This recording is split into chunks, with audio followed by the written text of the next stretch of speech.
folks, and with that, welcome to Who Wants to Be a Voice Actor? We love doing this panel every year. Thank you, everybody, for stopping by. We're going to have a lot of fun today. Bless you all. Thank you. And good night. All right, so first, we'll do some very quick introductions. You at the end. Oh. Who are you again? Good morning, everyone. I'm a guy named Malcolm Ray. I'm on a show called Nostalgia Critic.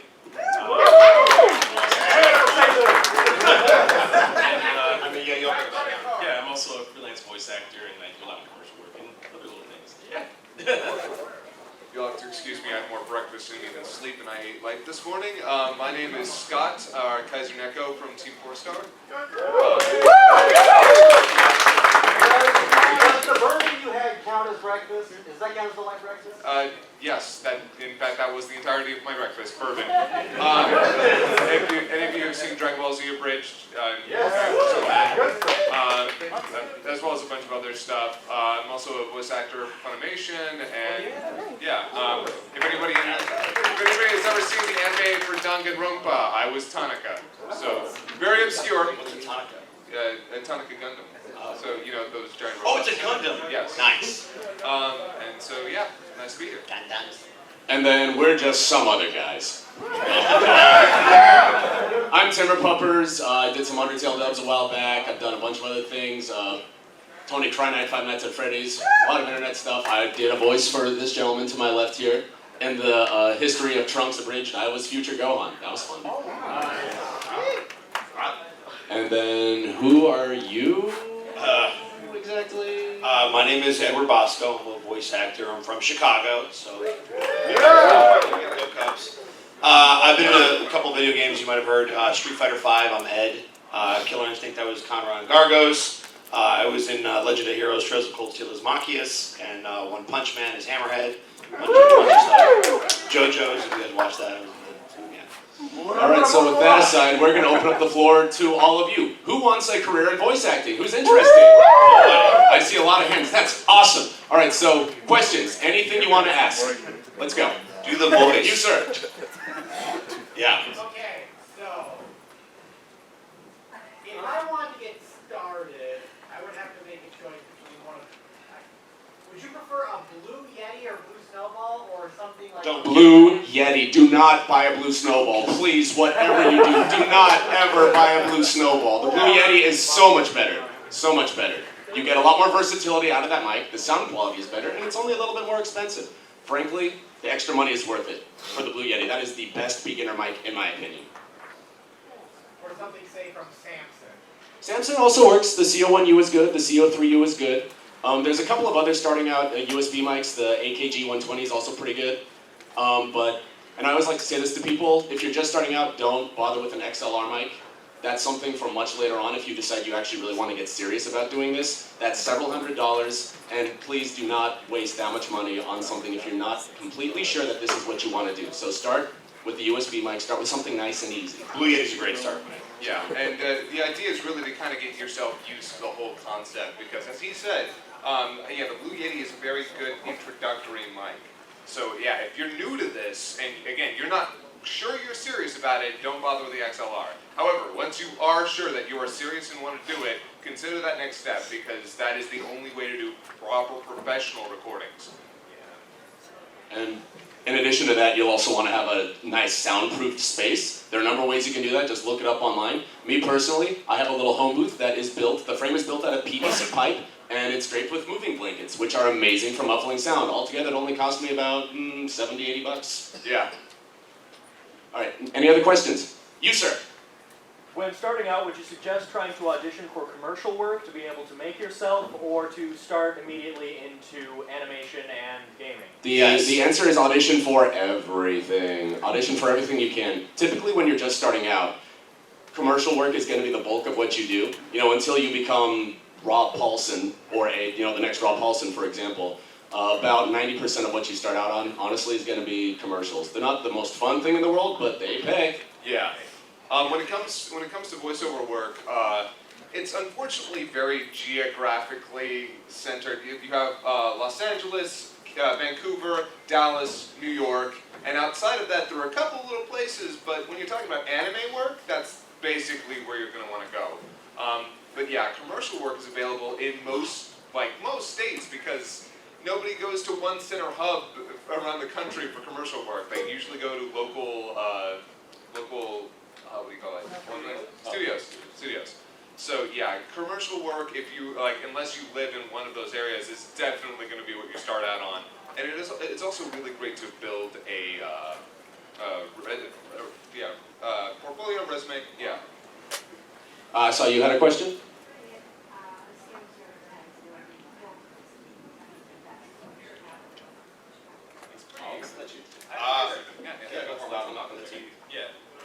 As a resident of Chicago, it's a decent place, specifically for commercial work. I'm with Stewart Talent, and through there they get a lot of clients from. They get a lot of clients from like McDonald's, insurance companies, a lot of local restaurant chains too. It's good. It's a good place to start for like commercial work for sure. Very rarely you'll get things for like video games. I've seen stuff for like Walking Dead come through. Some pitches for like some new animated series, like some obscure stuff. Like there was like one about a talking hot dog. I don't know if anything happened with that. I'm all about talking hot dog. Yeah, but for the most part, like Chicago is actually really a really good like starting point. It's helped me like as a hub. So yeah, don't knock Chicago. So on a scale of 1 to 10. On a scale of 1 to 10, I'd say it's a solid 7. It's going to be mostly commercial work, though. So if you want to do cartoons in most video games, you're going to want to go to Los Angeles. That's where everything's done. That's why I had to move. I'd still be here if I could. Yeah. Also, well, Dallas is actually not too bad for video game work. It's actually getting better and better all the time. It's mostly Okatron and Funny How, right? Mostly anime. Mostly Okatron, but yeah, I mean, it's just getting better. I get consistent video game work out there personally. There you go. But yeah, LA is the place you really want to get to. Any other questions, folks? I see your hand over there. You, sir. So in terms of like radio and podcasting, would you say that's also a sort of good start to go from? Yeah, sure. There are a lot of people. Podcasting is such an accessible thing nowadays. Anybody can do it. Anybody can find what you do. And honestly, yeah, it's a perfectly fine way. Oh, Malcolm?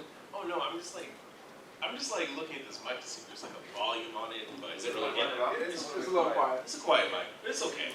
We're voice actors. Project. We can project. I guess it's a follow-up. Well, hold on. Well, go ahead. You follow up. Was a follow-up, do you think that it's a good medium for people to sort of find you, or do you think that it's better, again, to go out for auditions or try to go for commercials? It's kind of difficult. Oh, yeah, that is way better. Thank you.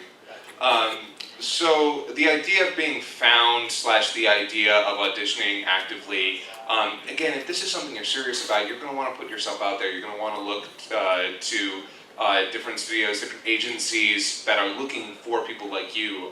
There are a lot of websites for that too. Voices123, voices.com. They're paid services, but you can find work there. Don't focus on getting noticed, but at the same time, okay, so when it comes to podcasts and stuff like that, you are doing that because that's something you want to do. And if you want to use it as practice, go right ahead, but don't expect to be noticed by that. Very few people actually make their way through their own personal work. Not saying it doesn't happen, heck, that's basically what happened for me, but I've seen a lot of people try and fail. And also, proper training can do crazy things for you. I've met people who are incredibly talented but miss the basics. And I've met people who only know the basics but have a more solid foundation than people I know who have been doing it for years but never did the proper training. Just a little bit of understanding how your voice works and what you can do with it does just wonders. So definitely look to proper vocal training before you start really making that big move. Any other questions? I see you right there, sir. I have plenty of gear and personal time, but I live out in the middle of nowhere. Mhm. Where would be a good place for me to start? That depends what you want to get into. Like, what do you...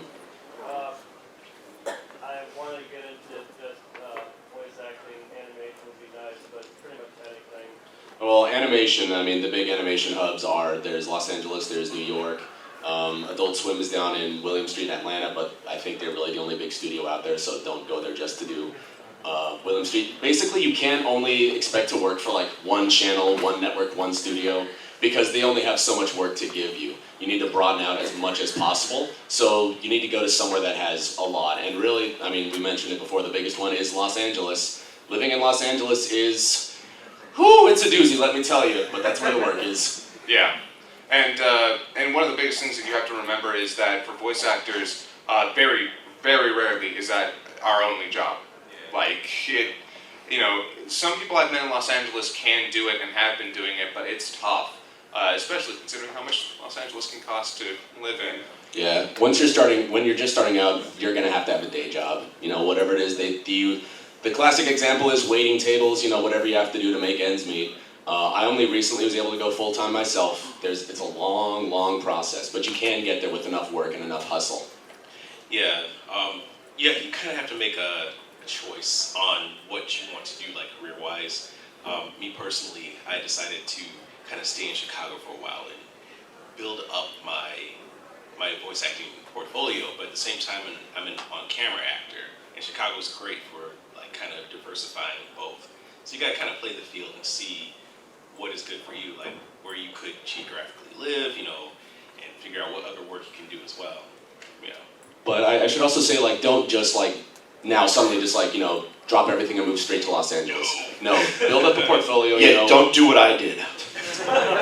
Build up a good portfolio just doing online work. There's a lot of online work going around nowadays. Scott mentioned Voices123, Voices.com. Those are pay-per-play sites. I believe Voices.com, you can pay like $40 a month and you get a ton of auditions on that site. So, and somebody mentioned doing podcasting, doing your own work. Find your tools, find what you're best at before you suddenly, pick up and move to a place like Los Angeles. Make sure you are ready to be competitive in that big of a market before you make that big step. I want to break the rules and ask a question. You just mentioned the day job. What's the most interesting day job you had while trying to break into VO? You first, Malcolm. Yeah, you're the one that said it. Oh man, I've had so many different day jobs. I've worked as I worked at a park district where I would drive a train around just for kids at little events, and I would set up a climbing wall. I worked at a Halloween store. I worked at Walmart. I worked at a Blockbuster. What's a Blockbuster? You mean, is that like Netflix? Oh, dude, they have those in Alaska. Yeah. Oh, sweet. It's like a Netflix, but with a physical location. What? Yeah, it's crazy. You have to go there? Next you're going to tell me it's also like Gamefly. I worked at a Circuit City. Oh my God! How come every place you work at goes out of business? What are you doing? It was a sign. And the sign was clearance.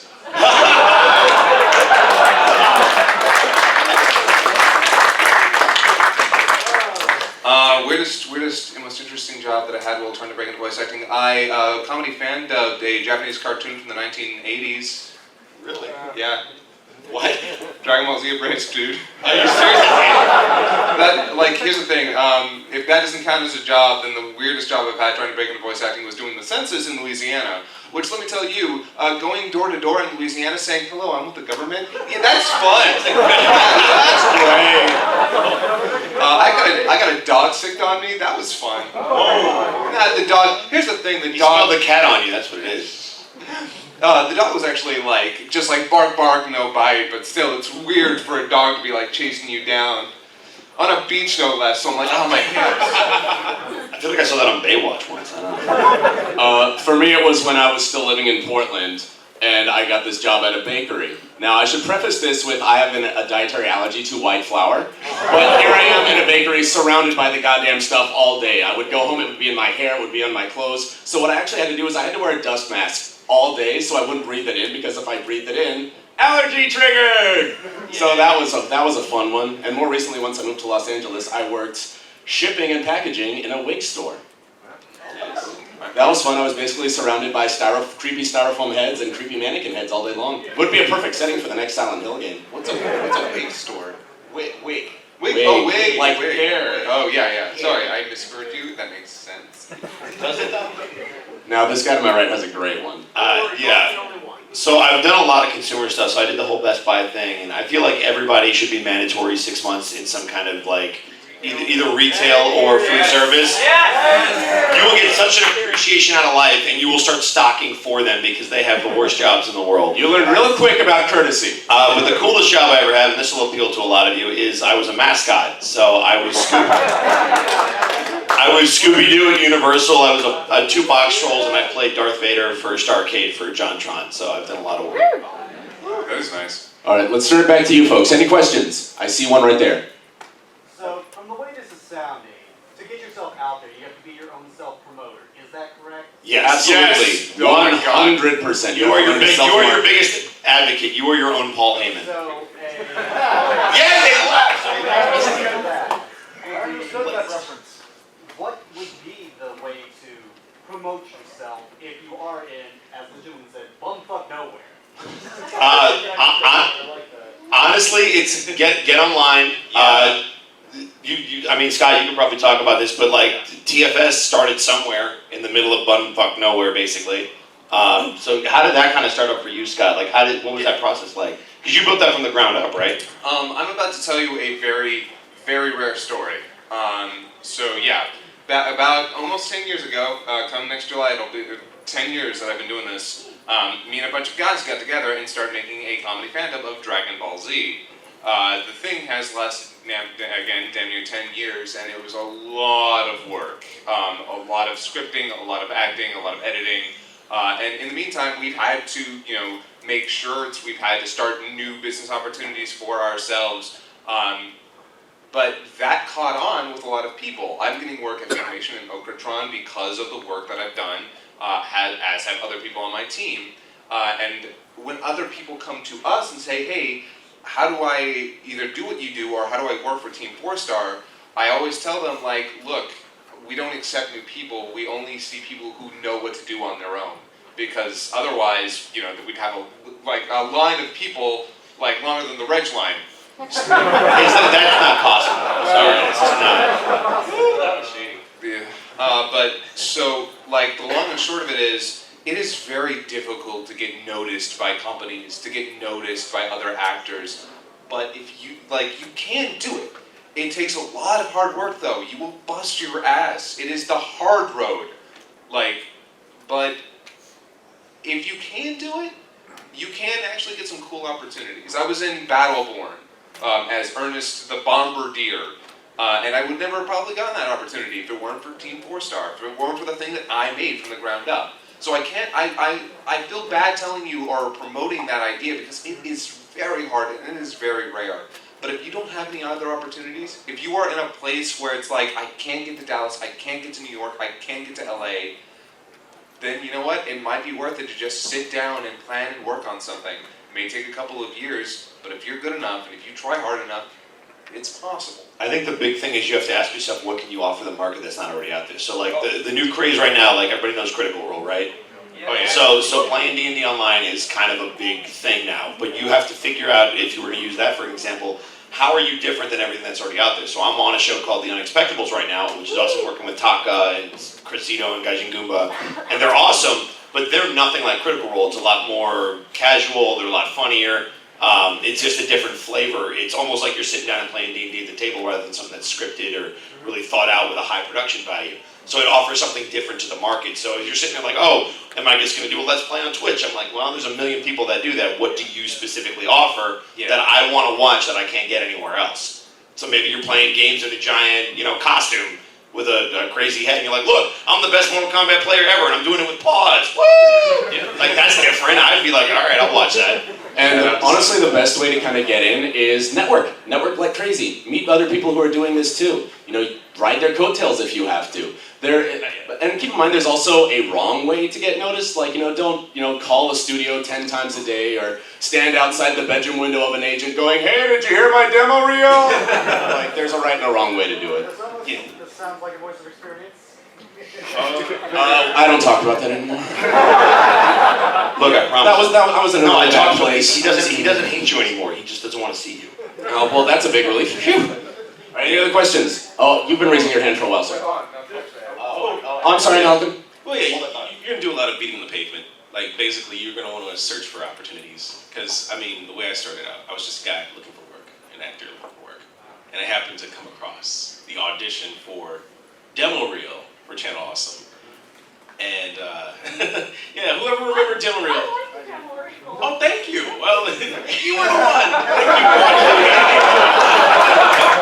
Yeah, and so, like, you know, and it led to other things, but it's basically going out there, because I was in school at the time I found out about the audition. You know, it's just like, you know, doing the work up front, you know, going out there, doing the training, networking, meeting people, because like when you're in that atmosphere around those people, like you're gonna find opportunities. It's difficult when you're out there on your own, but if you look for it, like it's gonna be worth it.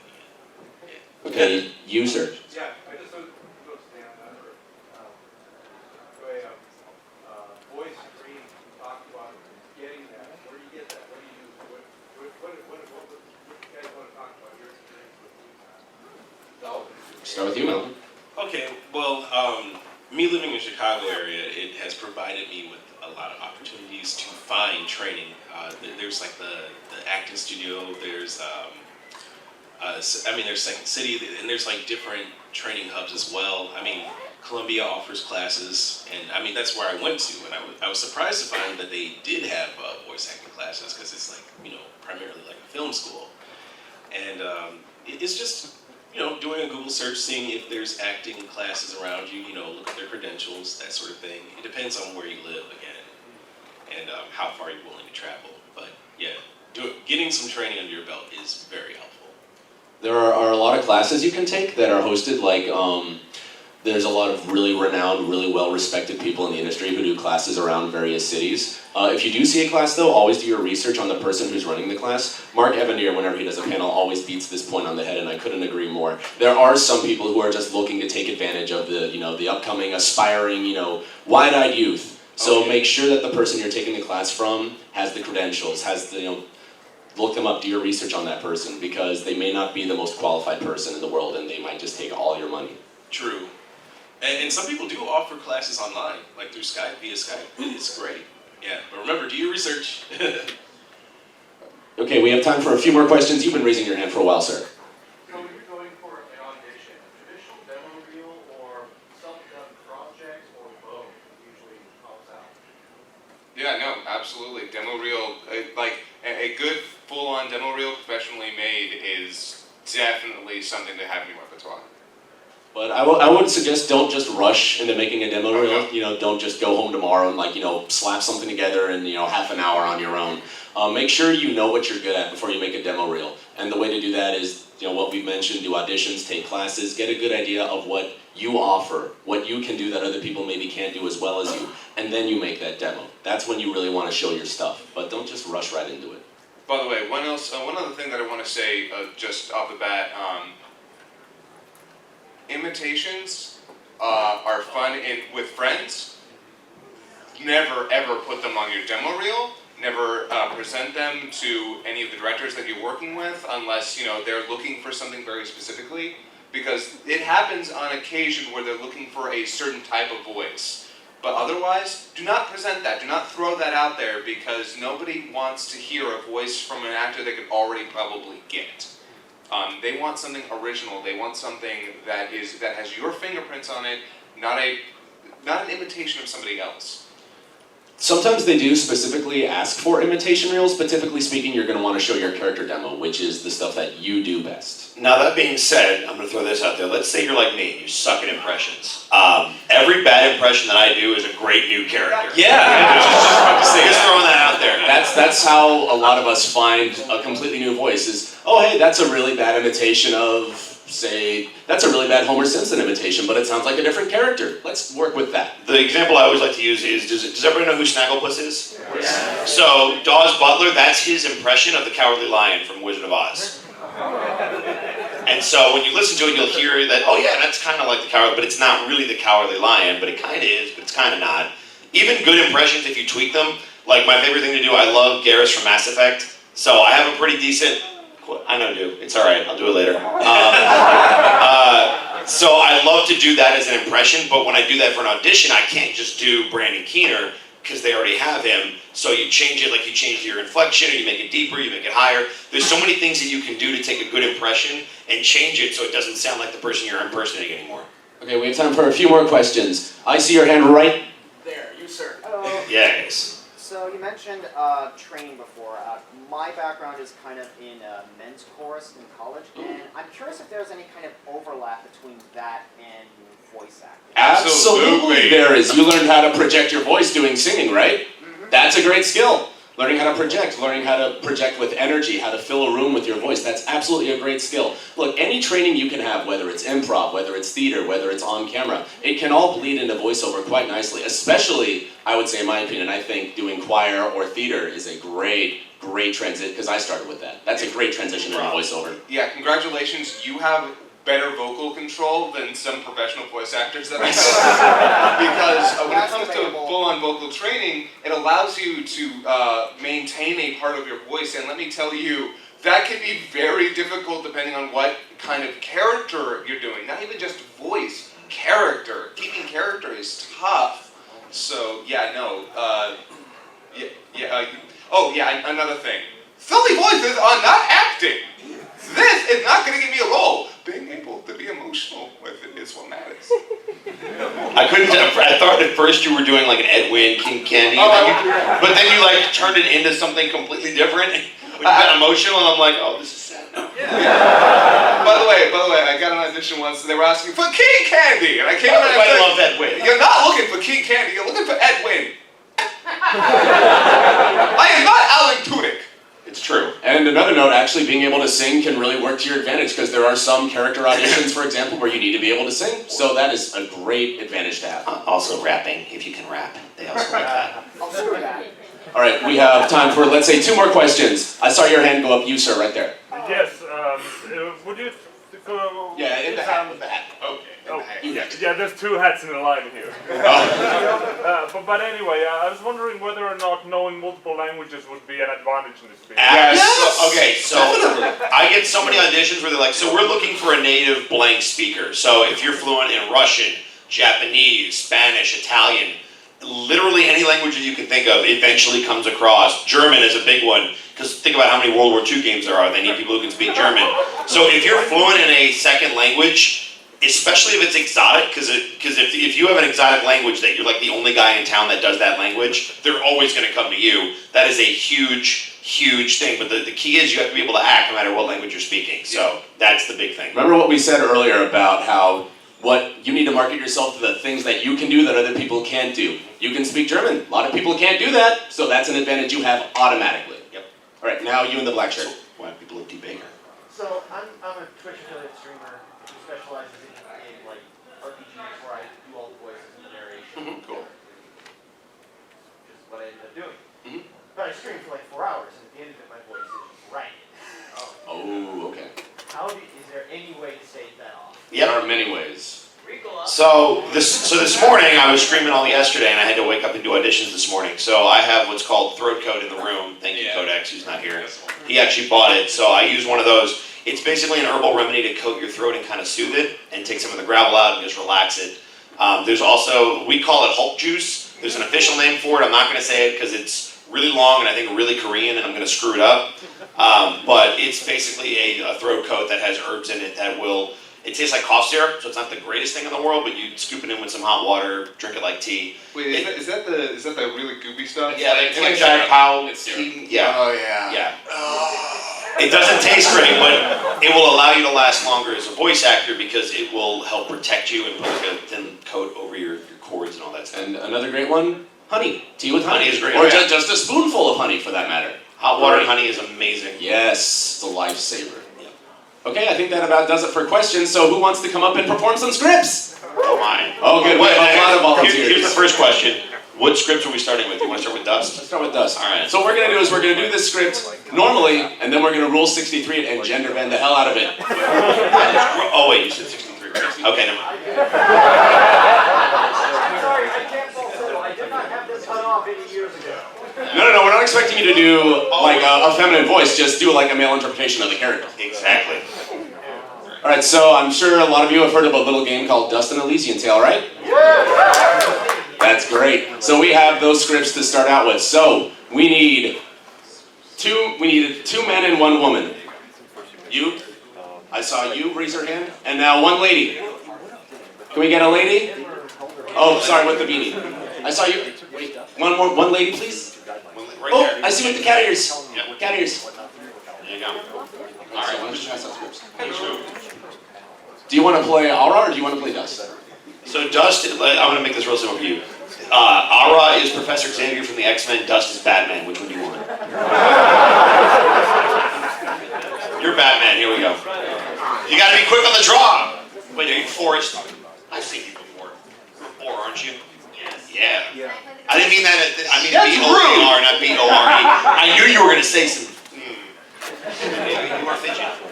So if you want to read it over, Malcolm, if you could do me a favor, if you want to read off the descriptions of the characters so people know what they're reading.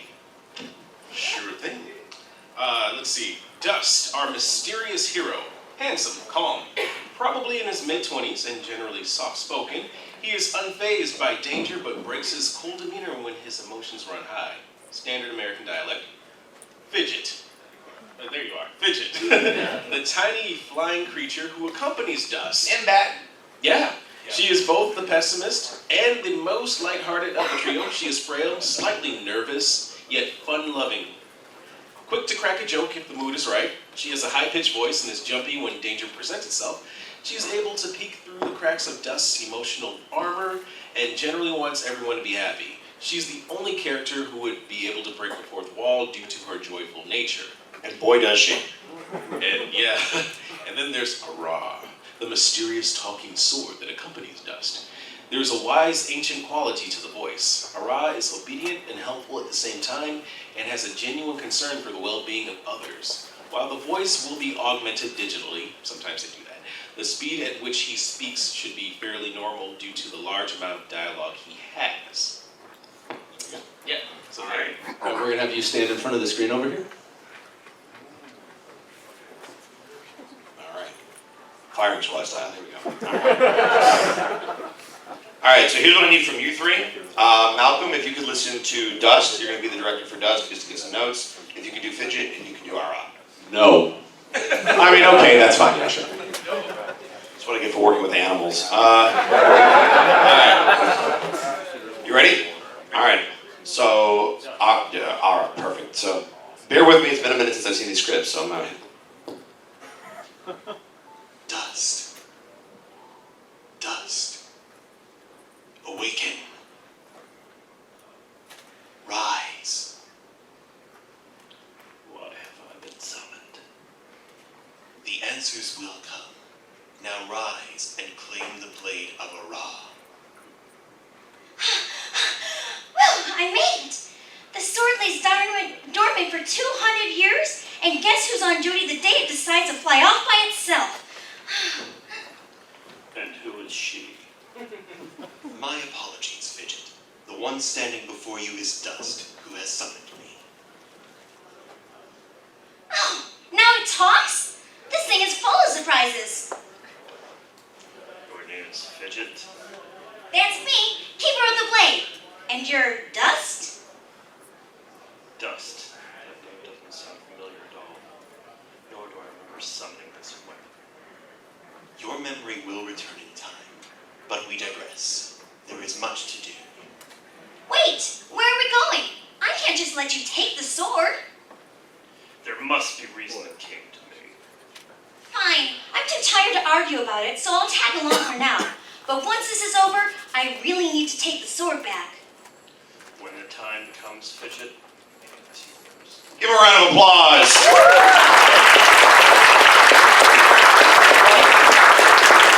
I didn't say put the script down. You ain't done yet.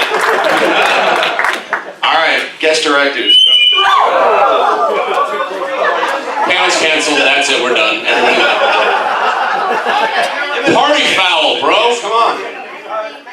Alright, so Dust, right? Yeah, Dust, I like where you were going with it.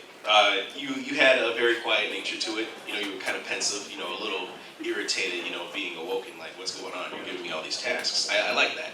All right, this time, try a little more fuller voice. Just, to articulate so that the words come through a little more. And let's say a little more confused, inquisitive, as opposed to, irritated. You can be irritated, but let's bump up the confusion. Let's more questioning all of this around you. That was a very lively performance. I love the energy going on there. Great enunciation. You've got a good voice for the character as well. It's very difficult sometimes for women to play these sorts of sprightly characters without kind of coming off as sort of annoying. Yeah. Yeah, you're doing. Hey, listen! Hey, listen! I think that's more of a matter of repetition than it is. And so you've got a great handle on that. What I would say is slow it down just a little bit. Play with the lines more. This was a first read through, so in that, good job. Now play with it. Play with the lines. You don't have to rush through it. Just high energy does not mean fast. Okay, so with Aura, that was a nice foundation for Aura. There was certainly that kind of mysterious, mystical quality to the voice. I would like, Malcolm mentioned a more fuller voice, more vocal projection, I think could bring this character to life. And, throw in a little bit of warmth, maybe a little bit of a fatherly quality to the voice. But you definitely have a good handle on the mysterious nature of the character, so good start. All right, so we're gonna take it from the top to that same spot. You guys ready? All right, here we go. Dust, dust, awaken, rise. Why have I been summoned? The answers will come. Now rise and claim the blade of Ara.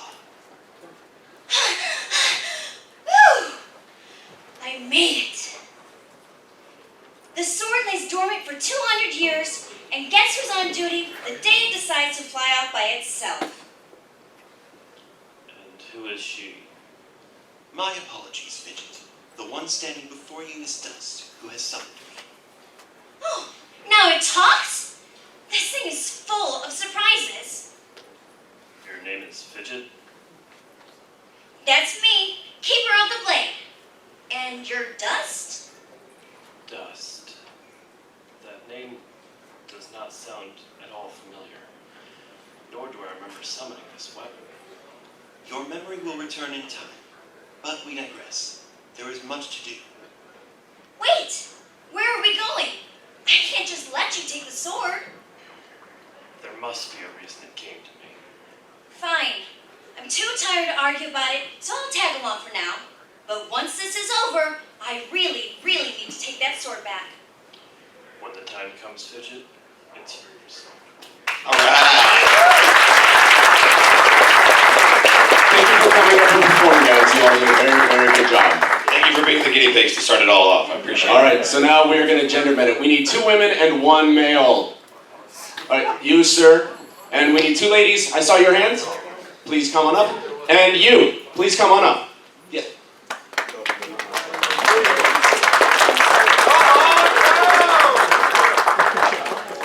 Who's doing what, though? Which of my ladies is Dust So- or Zara? Who wants to be Batman? Who wants to be Professor X? Excuse me. I love it. Batgirl. There you go. Bat, yes. She can be Batman if she wants to be. Gosh darn it. I'm sorry. I want to see the gender. I'm sorry. It's activated. I'm so activated. I'm gonna give them a minute. Do we want to get a quick question while they look over the scripts? Does anybody have a quick question that we can get to? I thought activated was a hair thing. I mean, maybe. I don't know. Is it? Yes, sir. With these scripts, it seems that a good deal of people in this room, if everyone correct me if I'm wrong, a good deal of us have played this game and heard these voices. So the panelists up here, are you not feeling that maybe we are kind of imitating exactly what we heard from the game from our memory? I mean, it's possible, especially if you've played the game recently, you might remember some of these lines at the beginning. Yeah. I can answer that. I've never actually played the game, so. There we go. The point isn't to do a perfect imitation of the official voice actor in the game. It's to just do the best that you can. I mean, I can try. Yeah, and that also comes down to the interpretation of these characters as well. We have 2 females playing male roles. Ignore the standard conventions of how males would play these roles. Say with Ara, he's a very deep fatherly figure. Change it up. Try and make it a little more motherly. Mm-hmm.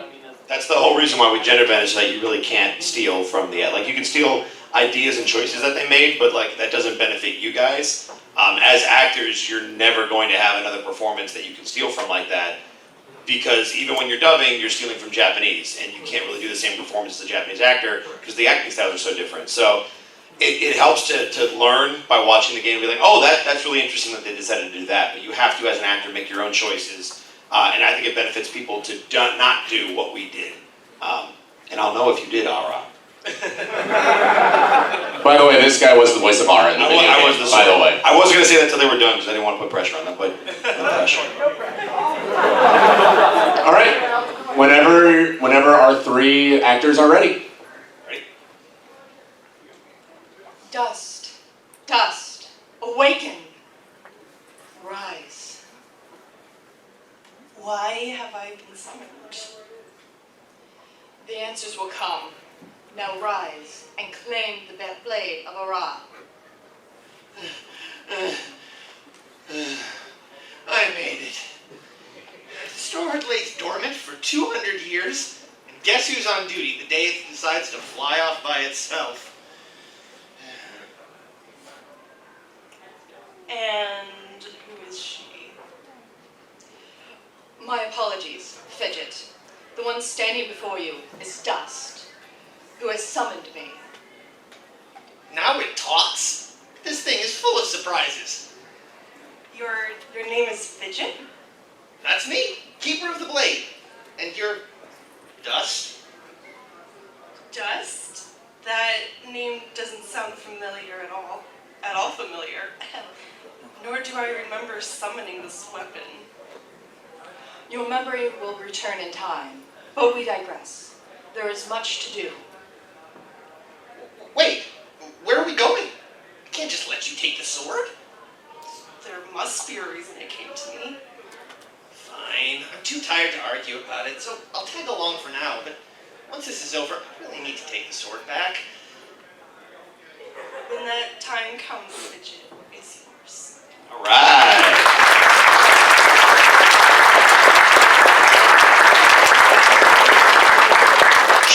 Directors. Well, Dust, that wasn't half bad at all.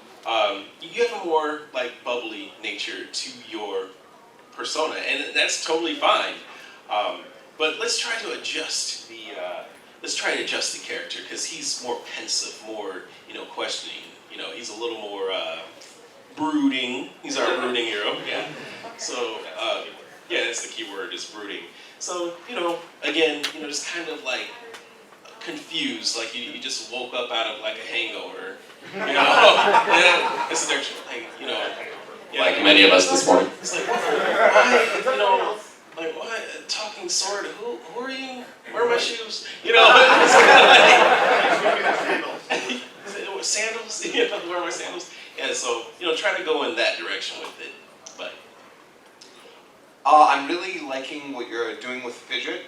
It kind of feels a bit like a Disney, like one of those third Disney characters that always gets introduced like a third of the way into the film. And it's a good thing. It's got a good energy to him. And I like how sometimes when you're talking, you break him a little higher. Like, oh man. And that's good. For this kind of version of the character, it would be very hard to just keep up this sprightly, nature. So playing him a little bit more like, almost like a teenager who's in charge of this, it kind of works. I would definitely say a little more energy on him. Definitely have fun with a character like this. Yeah. So with Ara, again, good job on the mystery of the character. One thing that I would enjoy hearing, there's a famous saying in voice acting, say it with a smile, because that really brings out a lot of warmth. when you're doing a read. They do this all the time for commercials especially. They want to hear that kind of smile in your voice, that warmth in your voice. So I would like to try that this time. I'm also going to throw one more thing. Somebody just got a Telegram message. You did like kind of a British sort of affectation. Play that up. I liked it. Yeah. Dust, dust, awaken, rise. Why? I'm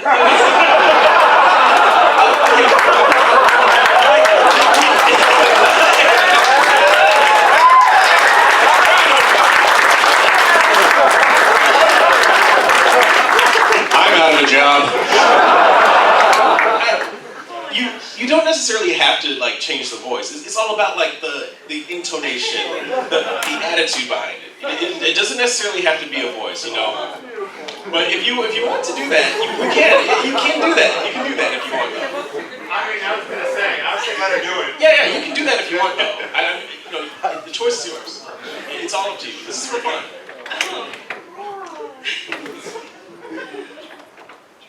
Why have I been summoned? The answers will come in time. Now rise and claim the blade of Ara. I made it. The sword lays dormant for 200 years. And guess who's on duty the day it decides to fly off by itself? And who is she? My apologies, Fidget. The one standing before you is Dust, who has summoned me. Now it talks? This thing is full of surprises. Your name's Fidget. That's me, Keeper of the Blade. And you're Dust? Dust. That name doesn't sound at all familiar. Nor do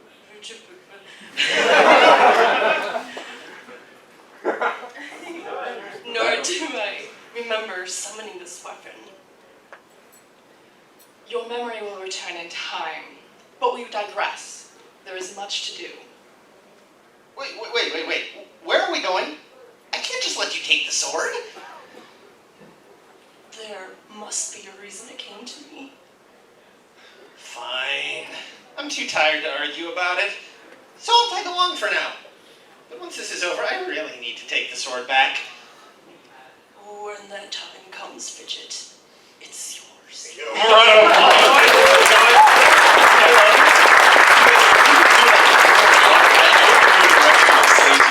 In the direction of like Raven, Teen Titans, because that's where it was going. Yeah. And yeah, by the way, like I'm very good on that last read there. I really like the energy, the awkwardness you bring to Fidget there. Good adjustments, everybody. It is so key in this industry to be able to take direction well. It is absolutely essential. So good job, everybody. You took direction very well. Also, I love your cross So why don't you introduce this one? You worked on it. Well, I didn't work on it. I stole this from Canada.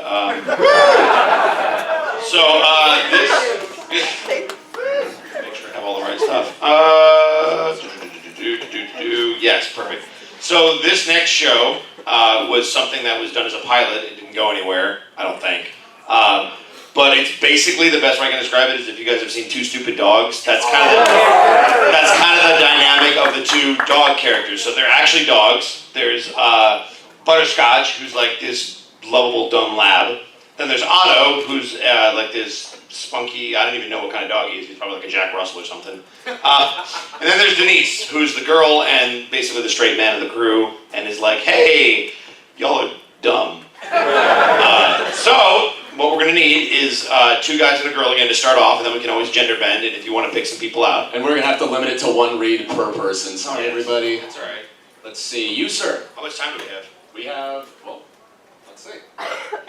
We have, we're here till 1:30, so we got 35 minutes. Oh, perfect. Ooh, you in the fursuit, please come up. Oh, really? Oh, this is going to be... And now we need one lady, green hair. Sorry, that's more teal, isn't it? My bad. It's supposed to be green? It works. No, now that I'm looking at it close up, that's green. That's green as heck. Matches your shirt, too. Nice.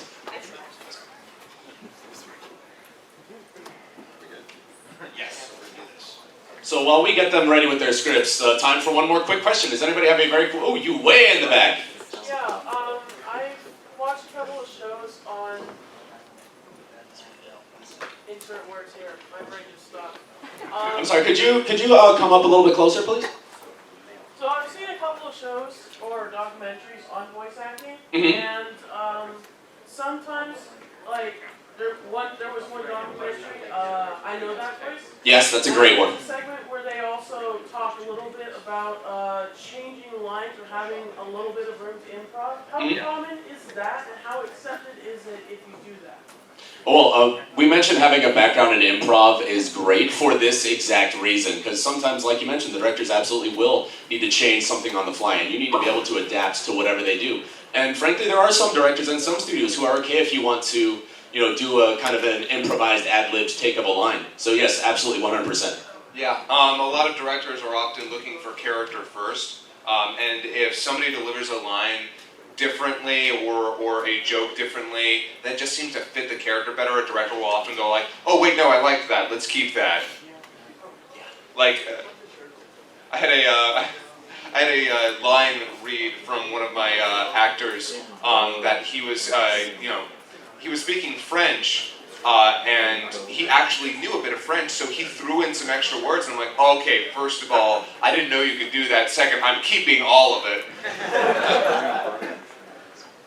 I'm really excited to see this rad read. This is going to be amazing. This is so cool. We've had... I got you. Do one more question. All right, one more quick question. Right up front, yes. How do you avoid the S-pop? The S-Pop, you need a pop guard for that. Yeah. That's just a very basic tool. You can find them on Amazon for like 20 bucks. Make sure it has good ratings though, because there are some that don't completely block every pop. Not to mention, I've worked for plenty of professional studios that, depending on the read, that pop is going to happen no matter what. And sometimes it's just a matter of controlling your mouth. Sometimes you just have to go, oh yeah, I'm going to eat me some popcorn. Yeah. And considering those mics are very good at picking up, even if you just, go from like just pop, it'll pick it up just fine and it won't be a problem, especially if you have a good audio engineer. Yeah. But if you're at home, yeah, it's going to be a little bit difficult. And honestly, if you're really super crafty, you can just do a homemade one. Take a clothes hanger, wrap some pantyhose around it, and hold it in front of you while you read. That's what I did when I was starting out. It worked. Are we still talking about voiceover? Maybe. All right, one more quick question because I gave them an One more extra stage. You, sir. Sometimes when I'm trying to record things, I notice I get anxious and my breathing will start to get a little heavier or more noticeable in the recording itself. Is there any way around that, or does that come with practice? That just comes with practice. Once you do this a lot, the nerves will for sure go away, and you will be more relaxed when you perform. The key to when you're performing is to be as relaxed as possible, even if you are playing a super energetic character. Don't be, have your head full of thoughts. Don't be full of, all this anxiety. You need to be relaxed while you're performing, because if you're thinking too much, you're not acting. Because acting is being, it's not thinking. So that will definitely just come with time. The more you practice, the more you will be able to control that. All right, you guys ready? Need another second? All good? Oh, he's going to keep looking? All right, one more question while he looks at this. Oh, you're good? All right, here we go. All right, I think I remember this script. Okay, got it. All right, here we go. And action.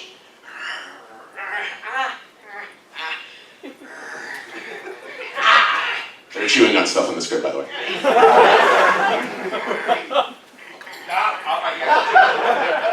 Ravenously chewing, according to the script.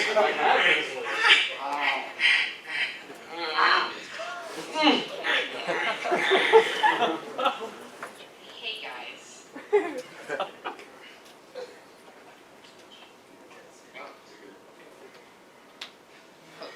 Hi, Denise. Too nice to see you. Up west? I'm not sure what you just said, so I'll just say yes. Anyway, I'm here to see if you want to sign up for the big race. What big race? The Indiana Pine Lows 500. It's the biggest event of the year. Everyone builds up their own car with stuff they find out in the woods. Sounds charming, but no thanks.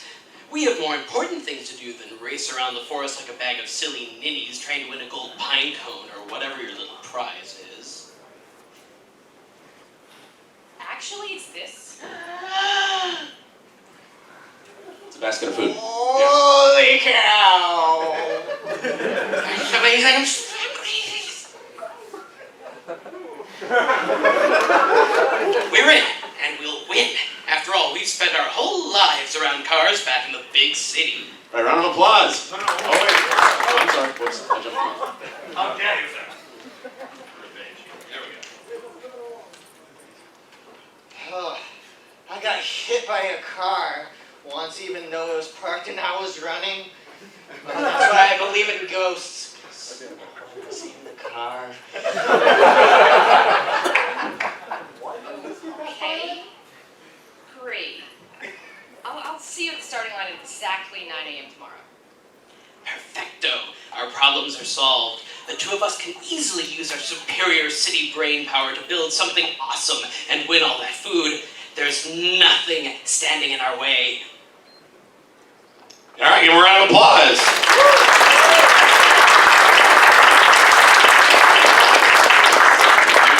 Do you have any notes real quick before you dug out? Yeah, I've got these. There you go. Perfect. So if you want to do Denise, Otto, Butterscotch. There you go. Perfect.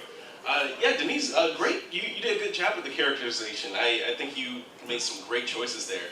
I guess in this next read through, more energy, you know, and just keep in mind, yeah, you're like the big sister. Like just like these are your two bumbling siblings. Like just like come on, guys, get it together. You know. Yeah, good job. You've got a good handle on the character. Very cocky, very full of himself. Definitely try and play him a little cooler. Like he thinks he's hot stuff. And furthermore, you can stand to project just a little bit more. He's going to be a character with a lot of personality. So yeah, definitely put him out there. Be bigger with him. I would have to give the same note for Butterscotch. One thing that is really good for kind of dumb characters is if they have a lot of energy. That's kind of what makes them lovable and interesting and fun. So yeah, that's the keyword right there. I would say have more fun with this read. Bring them up. Bring them a lot up and just have more fun.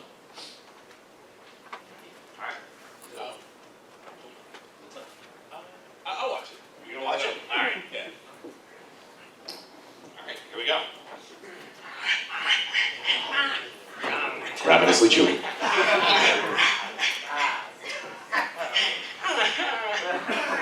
Hey guys.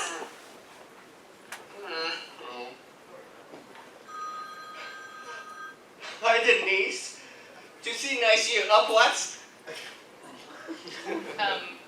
I'm not sure what you just said, so I'll say yes. Anyway, I'm here to see if you want to sign up for the big race. What big race? The Indiana Pine Lost 500. It's the biggest event of the year. Everyone builds their own car with stuff they find in the woods.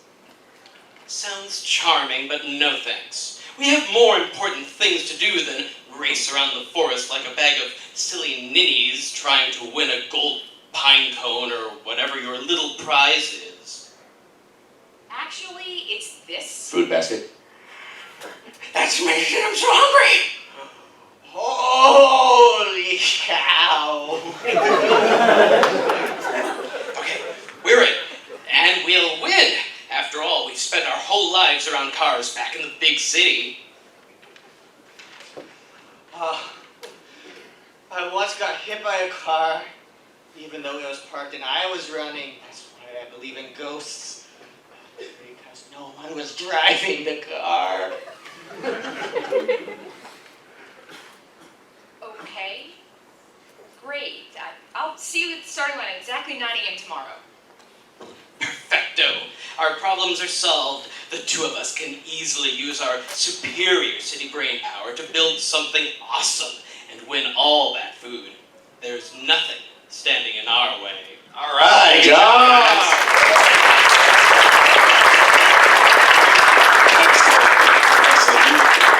I just want to say that you all did great jobs. Like taking Great direction job. is like one of the key things to acting in general. Like being able to take direction and alter your performance in any way, that is going to put you like eons above the rest of the competition. But yeah, with that being said, I must bow out right now. I have matters to attend to. Can everybody say bye to Malcolm? Bye, Malcolm! Are you about to go get jiggy with it? Oh yeah, about to go dance. Well, yeah, I just have matters to attend to. Got some errands to run. Oh no, it's all good. I know you're busy, man. It's fine. We appreciate you coming out. Thank you so much. I love you guys. We most of them love you too. I'll see you guys around the ground. I'll be here all weekend. So I promised I was going to do this, and I'm a man of my word. I picked out a very special script for a very special friend of ours. So I'm hoping if we make a lot of noise, we can get Duino Duck up here to come read a script. Come on, Duino! Come on, Duino!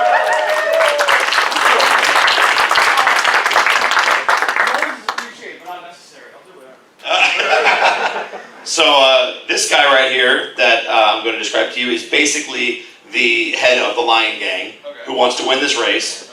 He's a jerk. He thinks he's the greatest thing since sliced bread. So he's basically you. Yeah, exactly. So take a minute, read it over, and if you want to take a question while he reads. Yeah, quick question. Anybody have a super quick question for us? Any hands? Oh, yes. This is a question for the people who started out doing their own thing. How hard was, like, aside from the acting challenges, how was the audio engineering aspect of recording? That's actually a great question. Scott. Yeah. Mr. Kaiserman? It's a nightmare. When it comes to audio engineering, there's treble, there's bass, and then there's volume. There's the volume gate. There's the software that you're using. There's like a lot of things go into it. And let me tell you, you have got to learn the basics of sound editing and sound. Like unless you have somebody who knows it, because a great take can be hampered by the wrong equipment, by the wrong processing. Like so, it's kind of a nightmare to learn at first, but once you're over that hill, it's all downhill from there in terms of just like, okay, I know what these options do, I know what to tweak. But yeah, it's kind of difficult to get to understand at first because there's a lot of things that are not self-explanatory. There's no program to teach you how to sound balance anything. But unfortunately, unless you're super into audio editing, it never stops being tedious. Yeah, I'm into audio editing and it's still tedious. I mean, believe me, once you have to go through like 40 minutes of raw audio and edit out every single breath, oh my god. Yeah, and then there's the balancing, because, you know, the interesting thing is, and not a lot of people think about this, I'm being really loud right now, but then I have to bring it back down. How does that look on the waveform? How do you think I'm supposed to work with that? I have to go in there like, okay, now I'm just going to adjust this a little bit, up the treble here so it sounds balanced. It's your waveform will be like, woo. It's not fun. Yeah. Hey, Duino, are you ready or what? Yeah. Oh, look at this guy over here. Guys, he was so ready he forgot there was a second page. Mr. I was born ready. First page will be great until I flip the page and realize, oh, there's my monologue. This guy over here, who does Ready? he think he is? So I'm going to do the in-betweens for him, and then if you guys want to give him some direction on how he can tweak the read. I'm not directing this guy. Wow, alright, fair enough. I'm kidding, I love you, You ready? You gonna let me see the... I'll get excited with you later. I have to see the page. I haven't seen these lines. I'm going to be awful, thank you. How dare these dogs enter the race? Everyone knows we win it every year. Well, they're new, so maybe we shouldn't assume that they know that. Good point. Yo, anyone else have any good points? No. I'm shutting up. Good. Then I say it's time we welcomed our new neighbors to the forest and explain to them why it is for a very bad idea for their health to enter the race. Yeah, I wouldn't be too sure about that. Look out! Mountain lions! Biscuits, biscuits, biscuits, biscuits. Excuse me, may I help you, gentlemen? Yes, by opening your ears and shutting your yaps, I've got a news flash for you, goose. You want to enter the race? Fine. But there's one rule your little fox friend forgot to tell you. If you beat us, we'll eat you. And if you think I'm kidding, this is what happened to the last animal to cross us. He pulls out a necklace made of bones and a small bird skull. Rough. But that was fine by me, because stupid makes everything more delicious. There we go. All right. What do you guys think? This is the head lion who basically is trying to beat them in this race that the other guys were reading about. Okay. For starters, I think the accent, was he supposed to have an accent? There was no, that was a choice. Okay. I liked the accent. I thought it was a nice choice, but this time I'd like to hear it without. Okay. And I think that will maybe help you play up the pompousness of the character more. Or if you're going to give him an accent, make him straight up out of Boston. Like, just make him... Yeah, go with your natural accent. That's fine. That's fine. Am I the only person who got the image of just this mountain lion sitting there with some string, the bones going like, how do I do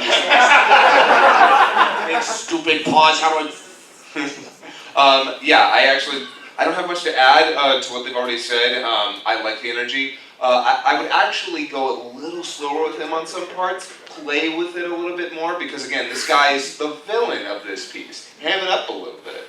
You love the sound of your voice, so you're going to take your time hearing it. Oh wait, I don't have to tell you, you already love the sound of your own voice. Yeah, he does. You ready? How dare these dogs enter the race? Everyone knows we win it every year. Well, they're new, so maybe we shouldn't assume that they know that. Good point. Does anyone else have any other good points? No, you hit it pretty hard. Good. Did I say it's time we welcomed our new neighbors to the forest and explained to them why entering this race is a very bad idea for their health? Yeah, I wouldn't be too sure about that. Otto, look out! Mountain lions! Oh, no, biscuits. May I help you, gentlemen? Yeah, by opening your ears and shutting your yaps.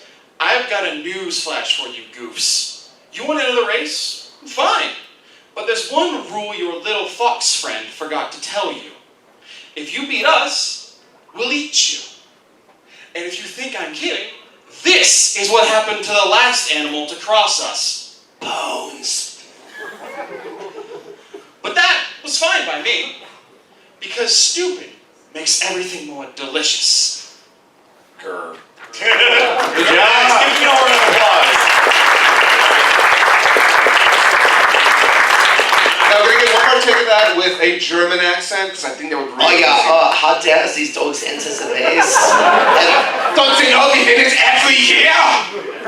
Alright, Now we're going to choose somebody from the crowd to come up and do a role that is near and dear to the heart of this gentleman to my right. So, who wants to be a werewolf? Wow! Damn! Y'all are on top. Okay, we're gonna do this a number of times, I guess. Alright, that's fine. It's a short script. Alright, so go ahead and pick somebody. It's your day. You pick. You want me to pick? Yeah. Alright, let's see. Right here. Yeah, you. Yes, sir. Everybody threw up their hands. I'm like, oh my gosh. Alright. We'll have several of you up here. Who here wants to be a werewolf? This is for you guys, because I think I remember this. Alright, so I'm going to give you a minute to read that over. If anybody has a quick question, we can take a quick question. Bosco, tell them about the character. Well, I'm going to answer a quick question first. Tell them about the character. Okay, fine. So this is Werewolf. He is a cybernetic werewolf who doesn't get his powers from the moon. It's from Mars, so it's a little bit different. This was in a Marvel show called Hulk, Where Monsters Dwell, and he was part of the Howling Commandos. So it was him, it was a mummy, it was a vampire, and it was the Thing, the swamp monster. Oh god. Yeah, it was kind of cool. Orange, you had a question. It's kind of just a personal question, but what were some of your favorite roles? Favorite roles? Do you guys have any favorite roles you want to plug real quick? Favorite roles that I've done? Yeah. Oh, actually the Bombardier from Battleborn. I wish that game was a little more popular because that was one of the funnest things, most fun things I've ever done, being Medical Scott. And that and actually Trunks from DBZA. Nice. Me is actually not something that I did professionally. It was something I did for fun. I'm a huge Batman fan. More specifically, I'm a huge fan of the Joker. And I've done a number of Joker monologues just on my own, completely for fun, and that character never stops being fun to do. Oh, yeah. Well, I don't do Mark Hamill because Mark Hamill's already done Mark Hamill. Why would I want to do the same thing that he's already done when he's like one of the best actors to ever set foot behind a mic, in my personal opinion? So no, I do my own thing with it. Well, no, I mean like which writers? The Killing Joke is usually the one that I go to. That's my favorite comic of all time. You know, someday that's going to get a good adaptation. One day. Oh. The other thing that you didn't We mention. don't talk about that. The other thing you didn't mention, I'm stunned you didn't. This guy does an amazing Undertale dub where he basically goes through the whole game like you guys do, does all the voices. His Asriel at the end of the game melts everybody every time. He's incredible. I didn't say anything. You didn't hear it. So, Scray, you ready to read some stuff and cover up my blunder? Perfect. So, just do all four. So now the key about this script is they don't give you any other lines to play off of. They just give you some general idea of what's going on. So it's kind of up to you to add that context. So let's see what you do with it. Nobody sucker punches Warwolf! What? He's the Hulk! Ain't my fault he picked the worst possible time to turn back into the puny guy. We'll babysit your pet monsters. No worries. Nobody's getting in or out of here tonight. Now I got you, you big green doofus! Nice! Alright. That sounded like a werewolf to me. I don't have any notes. Can I have your autograph? Damn, dude. I did not know what to expect. It wasn't that. That was. I love. That's why voiceover is the best. I love it. Yes. We got a regular Kevin Michael Richardson over here. I know, right? Yeah, no, actually, that was. First, I love the direction you went with the character. Deep, guttural, a little bit of an accent. That was very good. That was a great interpretation. Both him and I just kind of looked at each other like, oh, okay, you got it. No, you got it. That was pretty good. Yeah. So, literally the only note I could have, we've given this note, play with it even more. That's literally all I got. Alright, so I'm going to be specific. With this one, on line 2, Doctor Strange actually uses his magic to grab your hand and stop you from killing the Hulk. So I want to hear that kind of reaction, and then you're like, what the, get off me. To kind of just change up the vibe a little bit. On this one, just kind of be subtle. You think you're the coolest thing in the room, and basically you have to babysit these monsters that Doctor Strange has captured, and he's making you play, babysitter instead of going out there and capturing more. So you're like, fine, whatever, and they ain't getting out of here. And then at the very end, I'm gonna let you do that really big roar. That's basically like his battle cry. I want to hear what you got. You ready? Here we go. Nobody sucker punches Warwolf! What? He's the Hulk! Ain't my fault he picked the worst possible time to turn back into the puny guy. We'll babysit your pet monsters. No worries. Nobody's getting out of here, getting in or out of here tonight. Now I got you, you big green doofus! Here we go.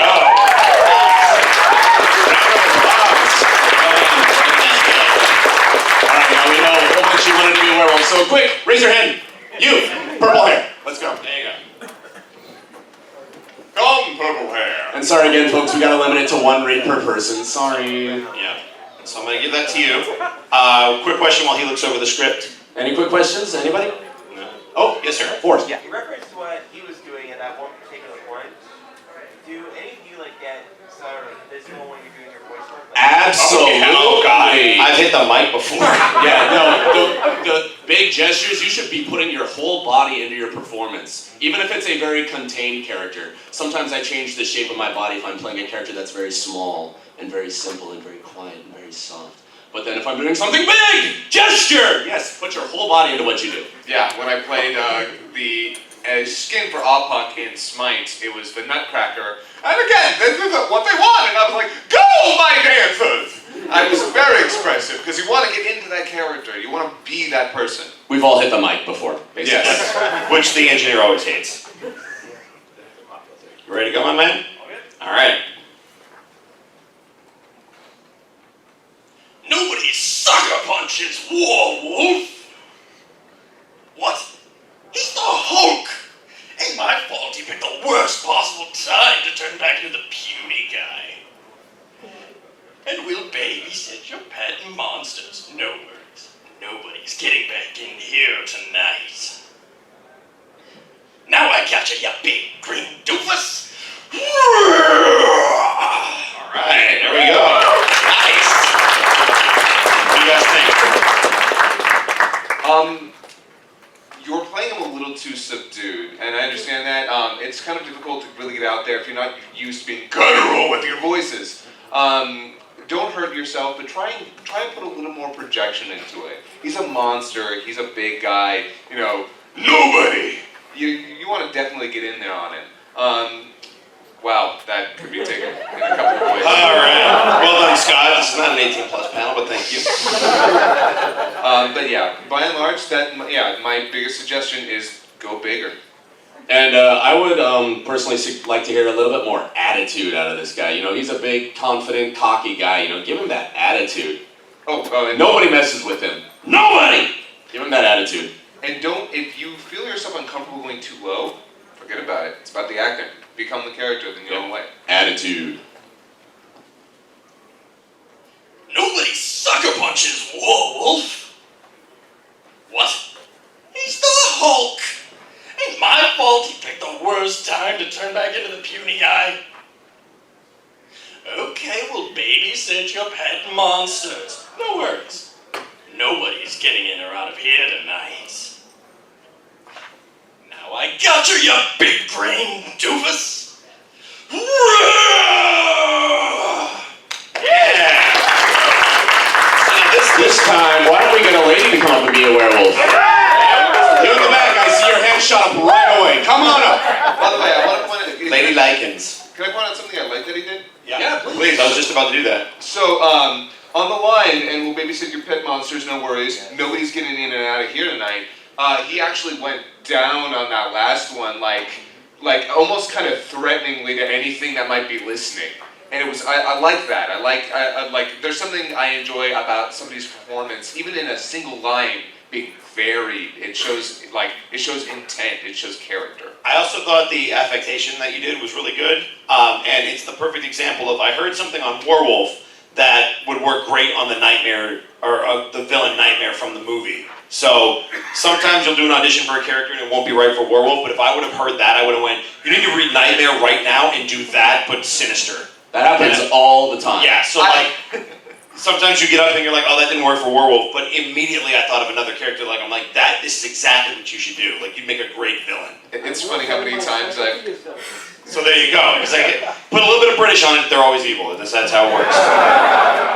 It's amazing how many times I have gotten a role after auditioning for a completely different role. Yeah. Same happens all the time. Literally just had that happen. Yeah. It was like, you did this, it was great, but we're going to make you this. Yeah. All right. Quick question while she looks over the script. Yes, sir?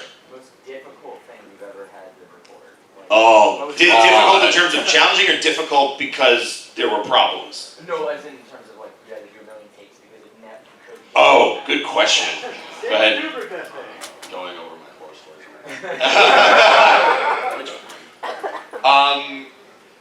The anime stuff can be a little bit difficult because with the way the Japanese lip flaps work, not only do they not necessarily match the Japanese half the time, there are just a lot of weirdly structured sentences from the Japanese, and trying to make it sound natural in English, it's a mixture of both the script and the acting, so for some, I would definitely say a lot of the anime work is where I find my most trouble.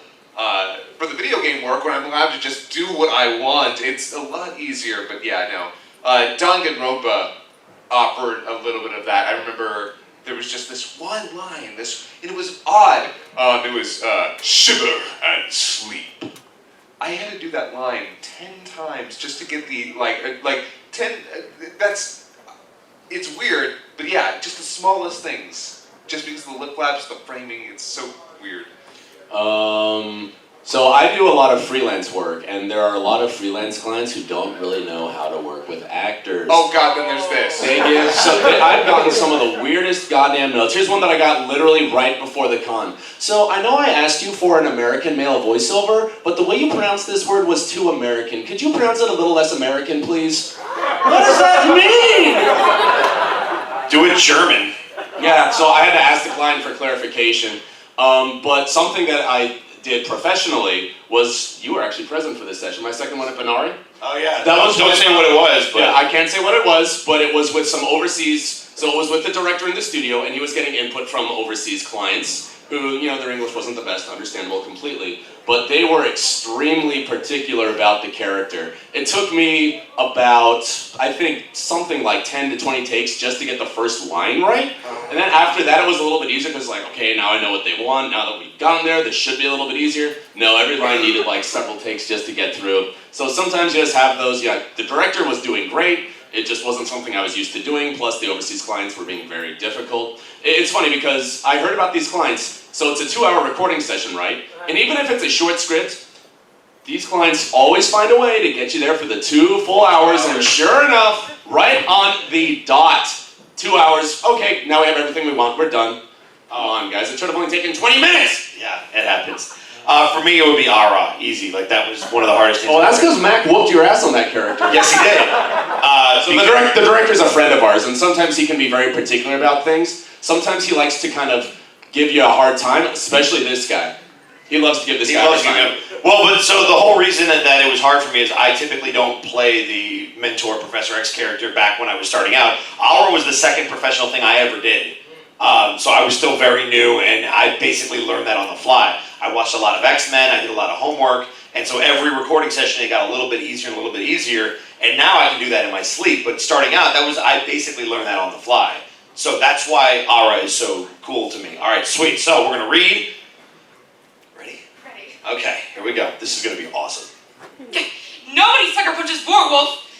What? He's the Hulk. It might have only picked the worst possible time to turn back into the puny guy.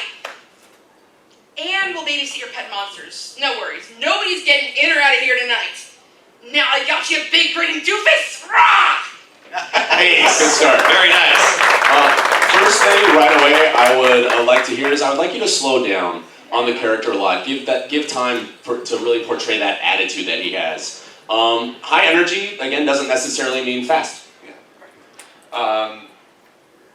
You've got a good take on the energy for the character.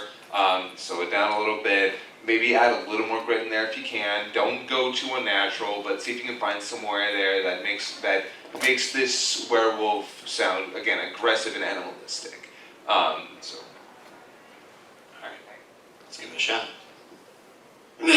Nobody sucker punches Warwolf. What? He's the Hulk. Ain't my fault they picked the worst possible time to turn back into the puny guy. And we'll babysit your pet monsters.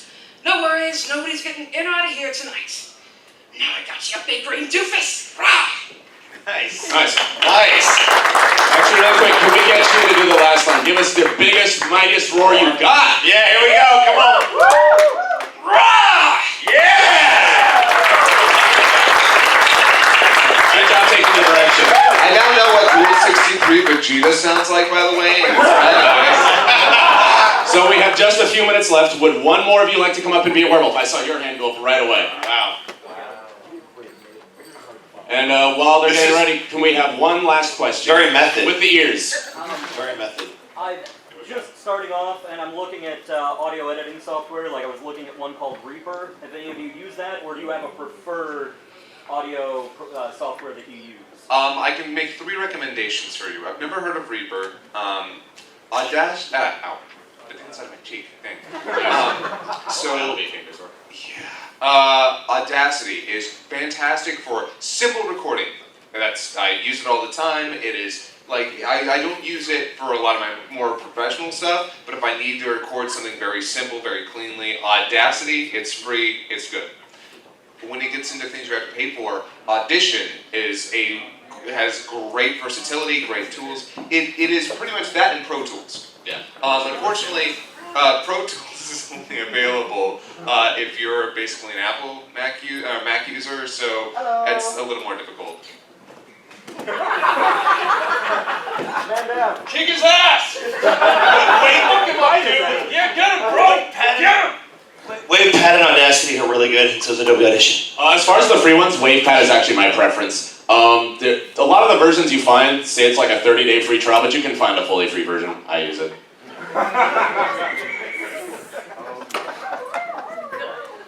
Persecution! Ready? Alright. Nobody sucker punches werewolf. Wait! He's the Hulk! Ain't my fault he put the worst possible time to turn back into the puny guy. And we'll babysit your pet monsters. No worries. Nobody's getting in or out of here tonight. Now I got you, big green doofus.